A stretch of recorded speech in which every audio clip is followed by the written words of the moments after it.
Hey everyone! It's Caleb's first time in the park. So before, nadala ko na talaga siya sa park. Pero hindi pa siya makapaglaro kasi medyo maliit pa siya. At saka medyo malamig pa dati. Pero ngayon, lagi ko na siyang dinadala sa park. And I'm so thankful and blessed kasi ngayon ko lang naramdaman yung happiness na hindi ko pa naramdaman.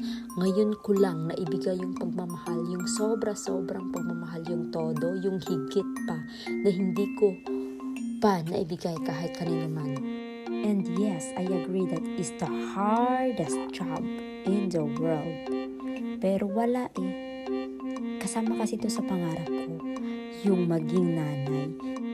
But I agree that being a mom is not easy. Sobrang hirap. You have a lot of things to offer, to let go, to sacrifice. Kasi nga, yung isip mo may anak ka na.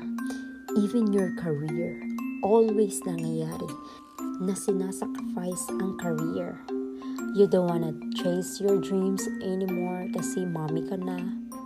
But ma-realize mo rin sana that you can love every moment of being a mom and still work on finding purpose outside of motherhood. Marami kang pwedeng gawin being a mom and being yourself. You can tend to your children, spend time with your partners, and still carve out time for yourself. Given naman yun na mahalin natin yung mga anak natin, kasama sa pangarap natin yung mga anak natin, pero aside pa sa pangarap ng anak mo, meron ka talagang pangarap na gusto mo bago ka naging mommy. So why don't you do it while you're being a mom? To all mommies, mama, nanay, o ina, you don't have to sacrifice yourself. You don't have to lose yourself and you can still chase your dreams.